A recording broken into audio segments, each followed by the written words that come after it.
જય મુરલીધર, જય દ્વારકાધીશ। એ ભાઈ, તમને ખબર છે કોઈને લાખ એક સબસ્ક્રાઈબર હોય અને લાખ લાખ વ્યૂ આવતા હોય એને ઓલા કહેવાય ઇન્ફ્લુએન્સર કહેવાય? વાહ, અમને ખબર નહોતી તો અમે તો શું કહેવાતા એ અમને ખબર નથી। અમારા 15,000 સબસ્ક્રાઈબર છે તો અમે કેમાં આવતા હે? ઇન્ફોર્મેશનમાં આવતા હે કે ઉલ્લુમાં આવતા? કેમાં આવતા હે? હવે હાલી નીકળ્યા, ગાભા બાંધીને નીકળી પડ્યા માર્કેટમાં।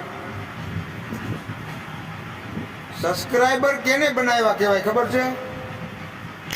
ચેલેન્જ છે આપણી। સબસ્ક્રાઈબર કેને કે બનાવ્યા કહેવાય? કે જ્યાં બેનો દીકરીઓ, લેડીઝ, કોઈ પણ વ્યક્તિ તમારી આઈડીની અંદર વિડીયા ન હોય, તમે તમારા દમ ઉપર આઈડી બનાવી હોય અને તમે તમારા દમ ઉપર તમે આઈડી સબસ્ક્રાઈબર બનાવ્યા હોય, એને સાચા ક્રિએટર તો એને કહેવાય।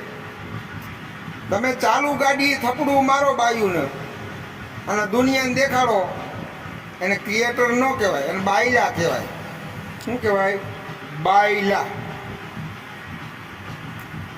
એટલે ખોટા કોઈને રોલા સોલા નાખોમાં। અને ઓલા ભાઈ એક છે ને, એની જે વિડીયો બનાવ્યો હતો ને કે ભાઈ ગેમિંગ ન કરીએ ને કે આ ગેમની એડવર્ટાઈઝ આપણે મૂકી નથી, મૂકવાના નથી, એ ભાઈ એની રીતે સાચા જ હતા। અને આજથી 6 મહિના પહેલાં આપણે વિડીયો મૂક્યો હતો કે આ ગેમો માણસોને બરબાદ કરે છે, તો એ ભાઈ રિયલી જ કીધું હતું, એમાં કંઈ ખોટું નહોતું કીધું અને કોઈની ઉપર નહોતું કીધું।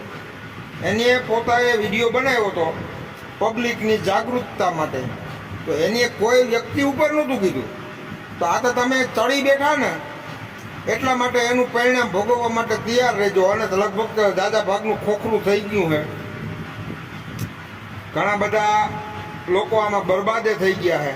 તમે તમારા 5-10 હજાર રૂપિયા સારું થઈ અને બીજાના છોકરાની પત્તર ખાંડી નાખો ને, એ તમારા સબસ્ક્રાઈબર છે। તમને પબ્લિક ઉષા લઈ ગઈ, તમને સેલિબ્રિટી તો તમે કહો ઘંટો કહેવાઓ, તમે સેલિબ્રિટી ન કહેવો, તમે દલાલ કહેવો। દલાલ શું કહેવાવ? દલાલ। તો દલાલોની કોઈ માર્કેટ ન હોય। અને ઓલો કહે ને કે લાખ વ્યૂ હોય ને લાખ સબસ્ક્રાઈબર હોય ને એને જ ક્રિએટર કહેવાય। મારો આ કહેવાય ક્રિએટર। મારે જાજુ બોલવું નથી, નકારમાં ગોબા ઉપડી જાય। બરોબર? જય મુરલીધર, જય દ્વારકાધીશ।